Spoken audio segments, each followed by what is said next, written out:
New reports coming out over the weekend that there is pain coming for recipients of Social Security, that there are going to be cuts coming inadvertently at the hands of President Joe Biden, who is the one who has been saying there will not be cuts to benefits, but wait till you see the latest that's coming out over the weekend. Now, if you're somebody that collects Social Security, regardless of if it's retirement, SSI, SSDI, veterans benefits, any of these fixed income benefits from the Social Security Administration, let me know your thoughts in the comments down below. And you are going to want to see the latest items that have just been coming out on new reports on Social Security. Now, take a look at the headlines. Does Joe Biden's Social Security plan include 23% benefit cuts? What they're saying is the answer to this is yes, as a result of errors that have taken place in his 4-point plan that he is proposing. And take a look. To save Social Security, Joe Biden wants to tax the rich, but his proposal falls flat in more ways than one. And again, these articles coming out over the weekend as data is being released that is saying his 4-point plan does not address the solvency issue in full. And as a result, there will be cuts to Social Security benefits across the board to recipients in the amount of roughly 23%. They are not addressing the issues with Social Security. Now, I'm going to be diving into these articles that came out, and I'm going to pinpoint for you the different things they're saying. Now, in addition to that, I've also let you know that there are big changes coming to Social Security. He has a 4-point plan, but they're saying it's falling short. And also, if you need help in any form or fashion, which I know there are a lot of people still hurting, stick around to the end. I'm going to give you some updates on that as well. But let's go ahead and dive right in. And I know that this is not the information that people want to hear. We've heard that 2023 was going to be the year of Social Security reform. I'm keeping you up to date on all the bills and proposals coming out. And what we want to hear is there's traction on something that is going to help out the American people, make good on the promises that Biden had made during his campaign, saying that he would take care of those on Social Security. He had even said he would increase benefits across the board by $200 per month, and it solved the solvency issues, but we're not seeing that. Now, I'll be sure to keep you up to date on everything, but if you appreciate that, the updates at least, do me a quick favor, smash the like button for me. Just takes a second. Thank you so much. And if you want to stay up to date, it's totally free. Why not? I'll let you know everything unfolding. Hit the subscribe button, turn on that notification bell. But with that being said, you guys, let's go ahead and dive right in. All right, so first up, link in the description below to this article that literally came out yesterday, as they're now saying that this is by far falling short. And they're saying President Joe Biden is inadvertently going to be hurting the American people. And again, let me know your thoughts. It's one thing to have errors and gaffes, slipping on the stairs or in speeches, but it's another thing when it is directly impacting and hurting the American people. Now, this article says that there are two sides to the story. President Biden has been adamant in opposing cuts to Social Security benefits. He stated in the State of the Union address earlier this year that he wouldn't allow anyone to make cuts to the programs. Not today, not tomorrow, not ever. And you remember he was calling out Republicans saying that they wanted to make cuts. Well, but the members of the Republican Study Committee have a different take. The RSC argues that its proposed 2024 budget protects seniors from President Biden's 23% cuts across the board to Social Security. Does Biden's Social Security plan really include 23% benefit cuts? Well, yes and no. Now, the article says, now, no plan equals a bad plan, and they're saying that this is pretty much a no plan. Now, the RSC stated in its proposed 2024 budget that the president's budget would lead to the aforementioned 23% reduction in Social Security retirement benefits. In one sense, that's true.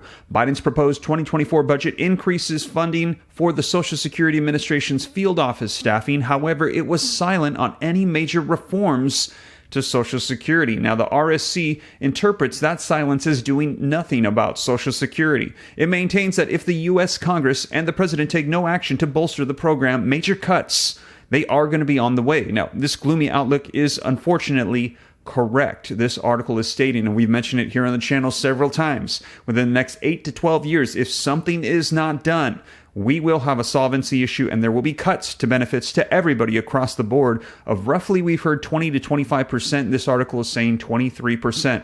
According to the latest Social Security Trustees report, the combined Social Security trust funds are on track to run out of money by the year 2034. Steep benefit cuts would then have to be made unless something is done to add revenue, reduce costs, or both.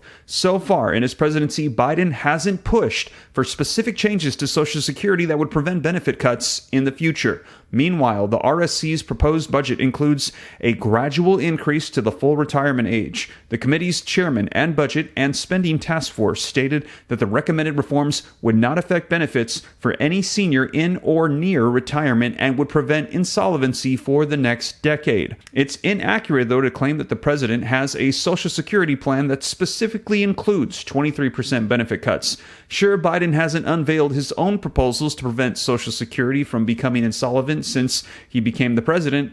However, there's more to the story. The president's proposed 2024 budget states the administration is committed to protecting and strengthening Social Security and opposes any attempt to cut Social Security benefits for current or future recipients. It added, the administration looks forward to working with the Congress to responsibly strengthen Social Security by ensuring that high-income individuals pay their fair share. Based on these comments, it seems that Biden prefers to allow Congress to work out the details of any Social Security reforms. That could be the smartest policy strategy. The comments also underscore that the president would like for wealthier Americans to pay more to fund Social Security. This is in keeping with Biden's 2020 presidential campaign platform. In it, he called for applying the Social Security payroll tax to all income of $400,000 or more. Currently, the payroll tax cap is set at $160,200. Now, one of the ways that the president has said that they're going to be saving Social Security is by taxing the rich and making massive increases to the Social Security taxes of those that make over $400,000 a year. However, I've mentioned this here on the channel. We've just done some basic math with numbers from the CBO, from the Social Security Administration, the data and reports that are being released, and it is not enough. And I've let you know the Social Security 2100 Act has said that with the changes that they're planning to implement, it would extend out the solvency roughly about 5 years. That's about it. So they're saying what they're proposing, it is not enough. It is not going to be taking care of the issue. Now, the Social Security 2100 Act actually acknowledges this and says we know that it is not going to be enough. It is a temporary fix. We're hoping to extend it out even further, but have this 5-year period be a trial run.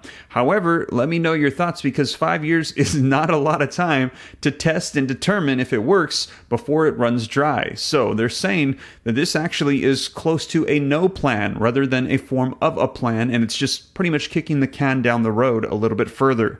Let me know your thoughts in the comments down below. Now, in addition to that, we have an article that came out over the weekend that says that President Joe Biden is trying to fix this by taxing the rich. And again, it is not enough. And what I've shared with you guys here on the channel is just that. Now, scrolling down, the article says a tax the rich strategy by itself is virtually certain to fall flat. Now, while President Biden's tax the rich proposal might sound like a winning strategy on paper and would undoubtedly have a lot of support from the 94% of working Americans paying into the program with every dollar they earn, it comes up short in a variety of ways. Now, to start with, a strong argument can be made that the rich are paying their fair share. While it's true that the percentage of the earned income exempted from the payroll tax has increased substantially over the past 4 decades, it's also true that the Social Security Administration caps monthly retirement worker benefits at full retirement age at $3,627 in 2023. In other words, a higher earner could average about $200,000 in wages or $20 million in wages over 35 years,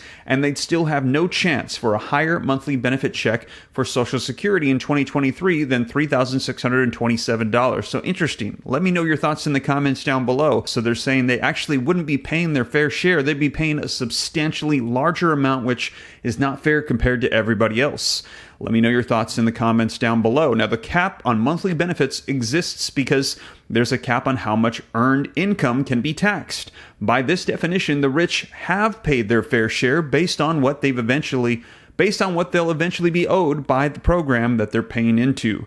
A second issue with Biden's proposal is that any attempt to collect additional tax revenue on the rich would likely be met by some high earners shifting how they generate their income. For instance, dividend income, capital gains, rental income, short of being a rental professional, bond income, and income from a certificate of deposit or a CD at a bank are all exempt from the payroll tax. It's possible we'd see higher earners adjust how they'll generate their income to reduce or eliminate any added tax liability. The third and potentially biggest problem with Biden's tax the rich proposal to save Social Security is that the math doesn't add up. And that is exactly what I have shared with you guys here on the channel. Washington, D.C., the think tank for the Urban Institute ran the numbers on Biden's full 4-point plan in October of 2020 and found that it would add only 5 years to the solvency of the program's asset reserves. That is exactly what we saw when I ran the numbers. The president's additional proposals, such as increasing the PIA for age beneficiaries, raising the special minimum benefit, and changing the inflationary tether, all substantially reduce the benefits of the subjecting earned income above $400,000 to the payroll tax. Furthermore, an analysis from the Social Security Administration's Office of the Actuary, or the OCACT, provides additional evidence that taxing the rich by itself won't save Social Security.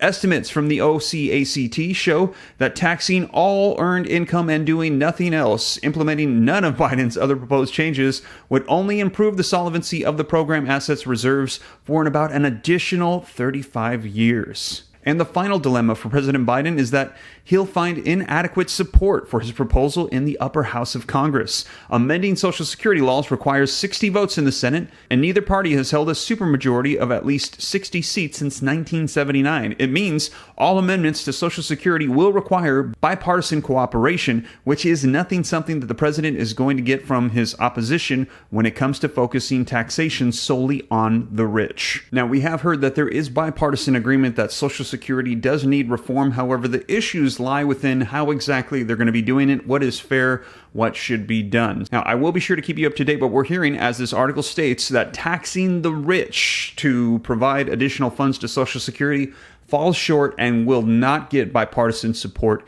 in Congress. And there are still a lot of people out there hurting right now. Now, we've heard that there are big changes coming right now. If you missed that video, be sure to check it out right here as I cover 6 big changes to Social Security. And if you have not filed your taxes in the past 3 years, you have a limited amount of time to collect any stimulus provisions that you might have missed. Letters coming out from the IRS. Check out the latest in this video right here as well. But with that being said, you guys, that is the latest on Biden's gaffe and error that is going to be costing a lot of people Social Security if they do not figure out a better plan. I'll be sure to keep you up to date on the channel with the latest on Social Security. But with that being said, you guys, thank you so much for joining me, and I will catch you in the next one. Take care. God bless. This is Steve.